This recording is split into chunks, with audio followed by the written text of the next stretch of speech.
Making the headlines tonight, the Council for the Development of Cambodia has approved 127 investment projects helmed by Singaporean investors, totaling a value of more than $1.53 billion. Russian new space chief signaled his country's intent to withdraw from the International Space Station after 2024. And scientists in Belgium are investigating a farmer's claim that different styles of music affect the behavior of his pigs. This is the Daily Roundup on EAC News Channel. A very good evening to you. I am Dekanin. The Council for the Development of Cambodia has approved 127 investment projects helmed by Singaporean investors as of June 2022, totaling a value of more than $1.53 billion. EAC News reporter Dashana Gochin has more details. Speaking at a seminar on Cambodia on the afternoon of Tuesday, 26 July, the Singaporean ambassador to Cambodia, Theo Le Cheng, said that Singapore is among the 5 largest foreign investors in Cambodia, with investments covering various sectors such as real estate, energy, trade and distribution of food, consumers, education, and finance. Additionally, Cambodia and Singapore have 35 connecting flights per week. The Cambodian ambassador to Singapore, Sok Kuan, outlined Cambodia's economic diplomacy strategy 2021 to 2023, which aims to promote trade, investment, tourism, and culture to contribute to national economic development and promote Cambodia in the regional and international arena.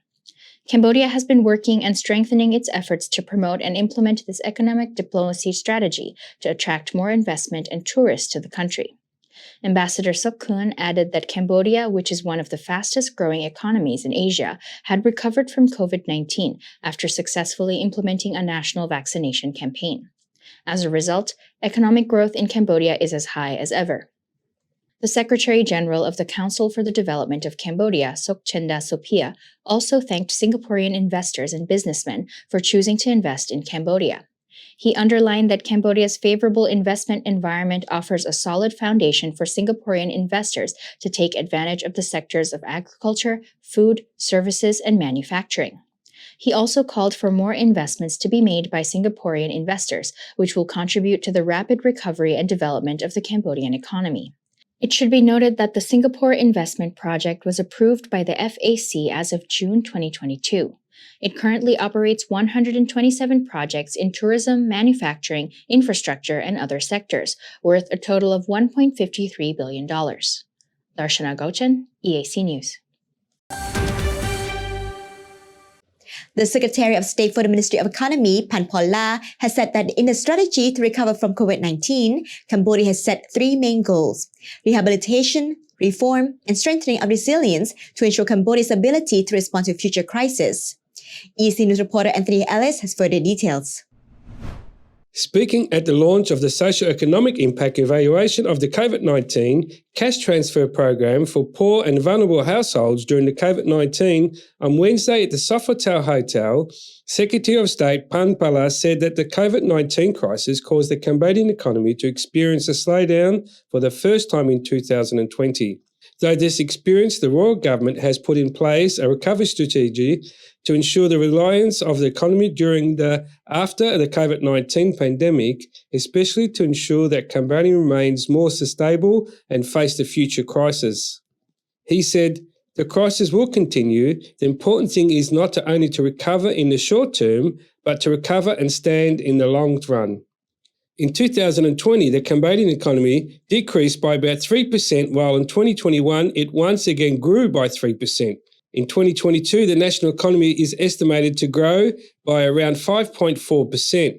This increase underscores the legitimacy of the royal government's anti-COVID-19 campaign, which has seen the wide-scale vaccination of communities, socio-economic rehabilitation, and the implementation of cash subsidies for poor and vulnerable families. The Under-Secretary of State of Ministry of Economy and Finance and Secretary-General of National Social Protection Council, Chon Naris, has stated that the implementation of the program to provide financial assistance to poor and vulnerable families not only helps those vulnerable groups, but also helps the wider economic as well. ការឧបត្ថម្ភសាច់ប្រាក់នេះមួយគឺដើម្បីជួយគ្រួសារហើយប៉ុន្តែគ្រួសារដែលគាត់បានថវិកាមកគាត់មិនមែនយកថវិកាទៅទុកណាគាត់កំពុងតែមានតម្រូវការក្នុងការចំណាយអញ្ចឹងគាត់យកថវិកានេះយកទៅចំណាយនៅក្នុងសេដ្ឋកិច្ច សូមជំរាបជូនថាមួយខែ$30 លានគឺជាទំហំទឹកប្រាក់មួយដ៏ធំហើយក្នុងប្រវត្តិសាស្ត្រកម្ពុជាយើងផងសាច់ប្រាក់នេះត្រូវបានជះចូលទៅក្នុងសេដ្ឋកិច្ចដែលបងប្អូនប្រជាពលរដ្ឋយើងលោកយកទៅចំណាយដែលគាត់ទទួលបាននេះគាត់យកទៅចំណាយនៅក្នុងសហគមន៍នៅក្នុងសេដ្ឋកិច្ចនៅតាមភូមិឃុំនៅមូលដ្ឋានដែលការចំណាយរបស់គាត់នេះវាជំរុញយន្តការសេដ្ឋកិច្ចឲ្យកាន់តែដើរហើយដើរមិនមែនតែដុំមិនមែនតែទីប្រជុំជនទៀតគឺទូទាំងប្រទេសតែម្ដង Prime Minister Hun Sen announced that the launch of the cash aid program for the poor and vulnerable families during the fight against COVID-19 on the 24th of June 2020. The first Secretary of the Australian Department of Foreign Affairs and Trade in Cambodia, Benita Chanlis, has stated that the program not only protects vulnerable people but also provides evidence for studies to increase the effectiveness of social protection. The Deputy Resident Representative of the UNDP of Cambodia, Selina Datrane, said that UNDP would continue to support this mechanism. She added that over the past 25 months, the cash assistance program has helped many people to ensure the prevention of COVID-19 and has contributed to community reliance and poverty reduction. Between the 25th of June 2020 and the 24th of July 2022, the government provided more than $744 million to poor and vulnerable families during the fight against COVID-19, benefiting nearly 700,000 families and nearly 3 million people. Anthony Ellis, EAC News. The Hust TMH Company Limited has signed a $15 million loan from the Asian Development Bank to boost Cambodia's animal feed sector by expanding DHTMH storage and processing capacity in Kampong Speu province. EAC News reporter Darshana Gochin has more. ADB Country Director for Cambodia, Jotsana Varma, said she hopes that through this loan, the cost of animal food will be strengthened, making the livelihoods of farmers growing feed for livestock and fish more sustainable and resilient in Cambodia. She said, developing a supply of locally sourced high-quality and affordable food is key to protecting Cambodia's food security and reducing dependence on animal food imports. Expansion of warehousing and procurement of additional processing machines will promote efficient food production. The project will allow the company to purchase more raw materials from local smallholder owners of maize, rice, and cassava in its supply chain by facilitating a supply of quality feed for livestock and fish. Along with investments in corn storage, the project also supports the installation of dryers that can allow food to be stored longer and reduces risks posed by the weather.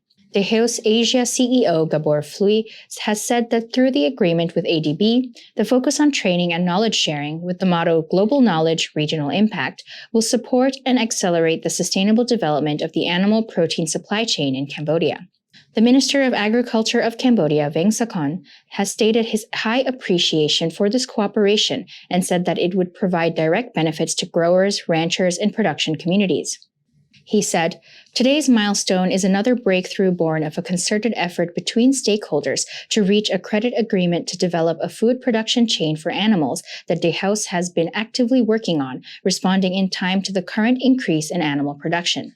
Technical assistance will support training for 2,000 corn farmers and 2,000 poultry farmers, who are mostly women, on climate resilience practices and financial literacy. Supporting women farmers will help strengthen their work on farms and boost their access to finance to expand their business. The transaction will be supported by the Asian Development Fund 13 private sector window through a partial guarantee solution. PSW supports private sector development in emerging markets by providing financing resources for financial products, addressing and reducing barriers to general financial access, barriers that normally hinder many private sector operations. Darshana Gauchan, EAC News.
If it's happening and you need to know about it, you'll get it all right here.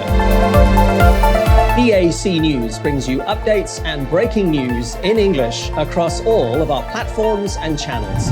The EAC News app, YouTube, Facebook, Telegram, Twitter, and our website www.eacnews.asia.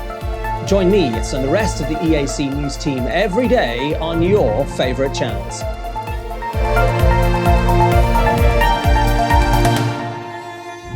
EAC News, Cambodia made clear.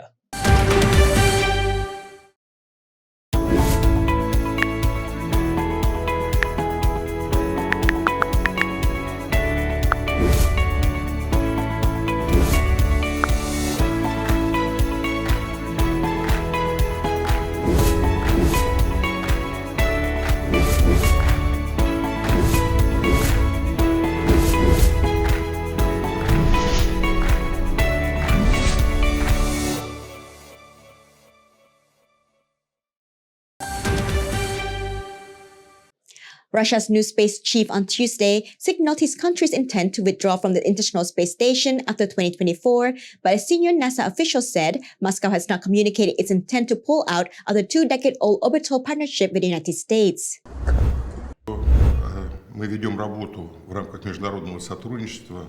Of course, we will fulfill our obligations to our partners, but the decision without withdrawing from the station after 2024 has been made. Yuri Borisov, a newly appointed Director General of Russia's space agency, told Russian President Vladimir Putin on Tuesday. The US State Department on Tuesday, the 26th of July, said it was taken by surprise with Russia's announcement that it plans to pull out the International Space Station and called it an unfortunate development. State Department spokesman Ned Price told the regular news briefing the news was an unfortunate development given the critical scientific work performed at the ISS. But Robin Gantens, the director of Space Station of the National Aeronautics and Space Administration, said her Russian counterparts have not communicated any such intent, as required by the intergovernmental agreement on the station. The ISS arrangement between the United States and Russia is one of the last links of the civil cooperation between the two countries, as relations have sunk to the lowest point since the Cold War over Russia began its war in Ukraine on February 24th.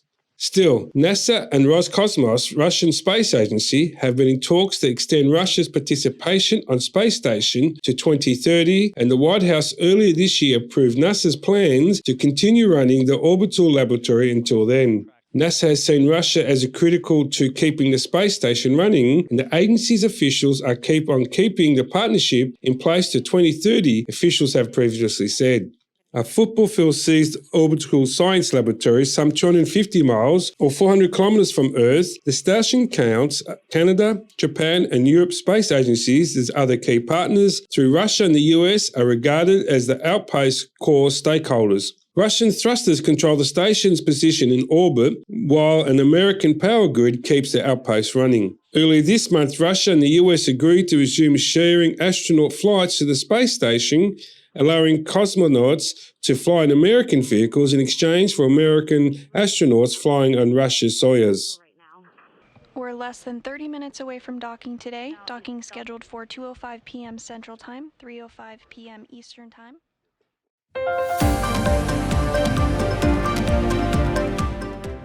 Thank you for watching the Daily Roundup here on EAC News Channel. For more breaking news and updates, check our website eacnews.asia or search EAC News on Telegram, Smart TV, or at your favorite app store. More from EAC News team tomorrow night at 8 p.m. See you then.